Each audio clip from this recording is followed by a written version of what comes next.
Elul is here. Rosh Hashanah is here. The heaviness is in the air. This is because it is a very powerful time. It is a very powerful time, and it gives us the gift of a brand new year, a brand new start. All our transgressions can be forgiven if one chooses to approach the holiday the right way. It is very important for us to take advantage of this time, make the most out of this time. One thing that we do is we grant forgiveness to people who have hurt us, either intentionally or not, and we forgive people and we ask for forgiveness as well. Forgiveness is a very difficult thing to do. Forgiving someone from your heart, forgiving someone, even if it's hard, is it possible? The truth is, it is possible. And the truth is, it is hard. And sometimes it may take time to truly get it out of your chest. However, the first steps is to acknowledge that you want to be free, that you want to forgive. And I would like to share with you in this video tips on how to forgive successfully. I'm going to give you 8 short tips on how to approach forgiveness successfully, because we don't want that heaviness in our hearts. We want to forgive. We want others to forgive us. Of course, we don't control other people and how they look at life, but we want to be the ones to take that step forward, that best step forward, and enter the new year having been freer, having an opportunity for a brand new year, a year of opportunities, a better us, an improved us, and begin the year hopefully in a productive way as well. Rosh Hashanah is here, and we stand before Hashem in prayer with the following prayer in Slichot. It says, "Neither with kindness nor with good deeds do we come before you. Like impoverished beggars, we knock on your door. We have knocked on your door, merciful and compassionate one. Please do not turn us away empty-handed from before you." So we stand before Hashem in prayer, and we admit that we have no merits with which to demand anything from Hashem. All we can do is beg for His mercy. And even though we may not feel like we deserve it, or we may not know that we deserve it, we have it, we ask Hashem for gifts anyway. Deserve is a very big thing. We do not know what we deserve. We live in a world where we hear people say the words, "I deserve. This is mine." We don't know what we deserve because we do not live in this world for the first time. There isn't a formula for success in this world. Some people have to work harder than others to get what they really want and need. Some people are just at the right time and they meet the right person at that time and they have their connections. Some people know people. It's who you know, not what you know. I'm sure you've heard that before. People in our generation feel entitled and they have a right. But the truth is, there are so many people who did nothing to be born with disabilities or with good health, nothing to be born to an impoverished family or a wealthy family. So using the word deserve, we need to be careful.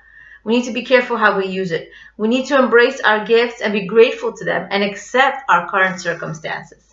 Success is living the life that was specifically tailored, custom tailored for me by making the most out of what I have and believing that everything in my life is there for both purpose and reason. This is the time of Rosh Hashanah. It is not the time to ask Hashem for more, for more, for more.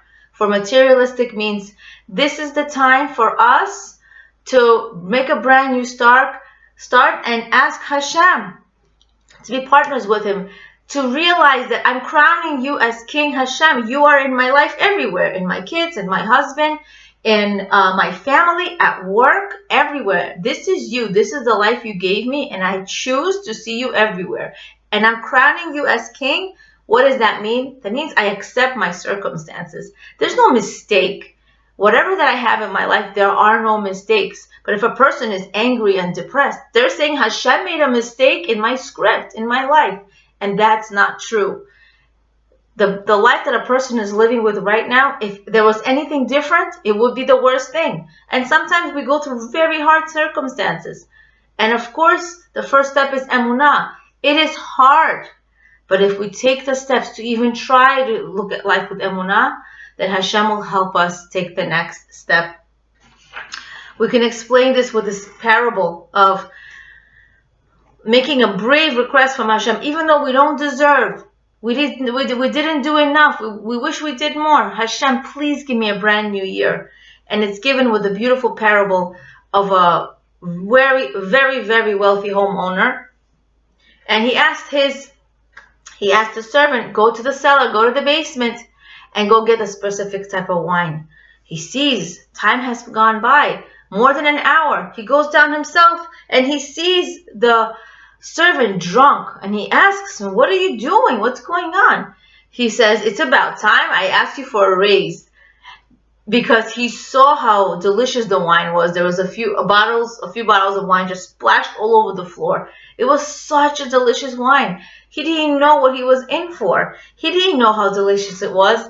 We don't know the value of the good, the mitzvot that we do. We think we're just doing it, saying a prayer, doing a mitzvah.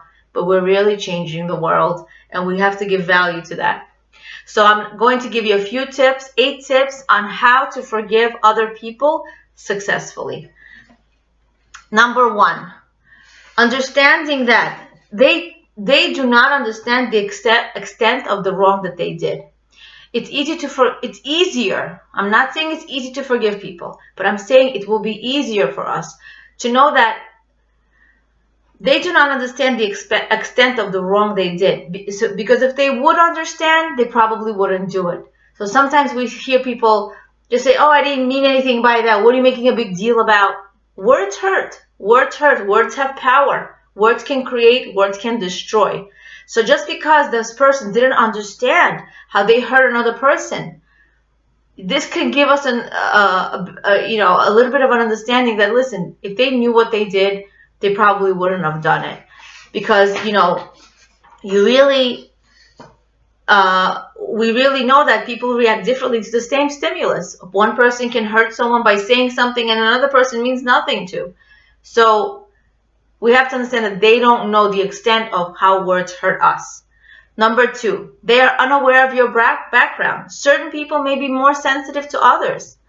So, for example, children often picked up late by their parents from school. They may feel like neglected. Mommy forgot about me. Daddy forgot about me. And they may feel like that growing up. When they get married, their husband didn't come home on time. They feel forgotten about because it has to do, also may have to do with their childhood, that they felt forgotten about by their parents. It may have traumatized them in some way. So some things are just more sensitive towards other people than other things.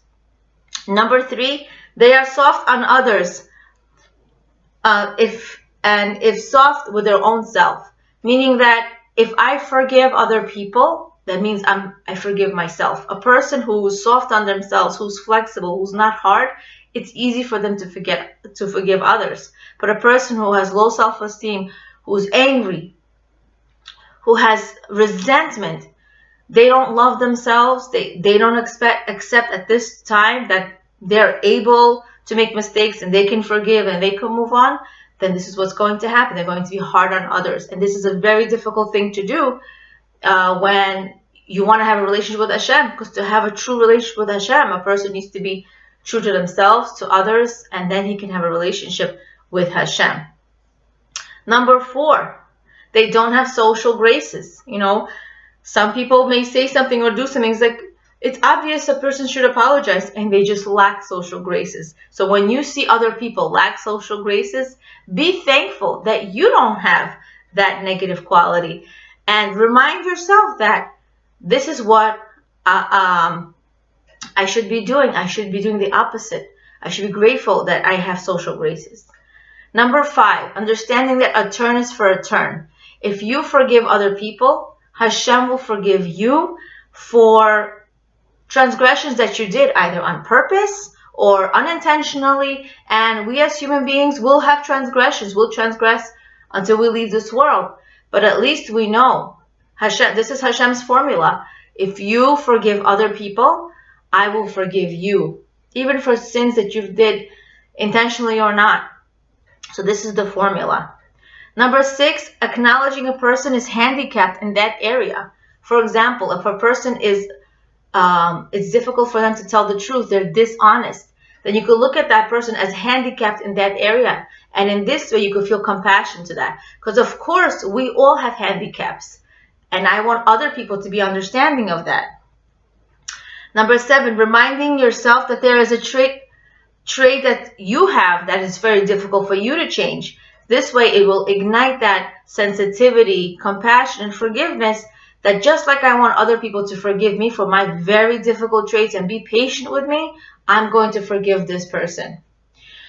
And number 8 is no judgment until you're in their shoes. We do not live anybody's life, so we can't judge other people. We can't judge them for what they're doing and how they are. It's very easy for people to give each other advice, but listening to their own advice themselves, that's hard. So we have to understand that not to judge people, because we will never be in their shoes exactly. There's no two people alike, no two people who live exactly the same life circumstances, background, and backdrop, and no two people have the same challenges and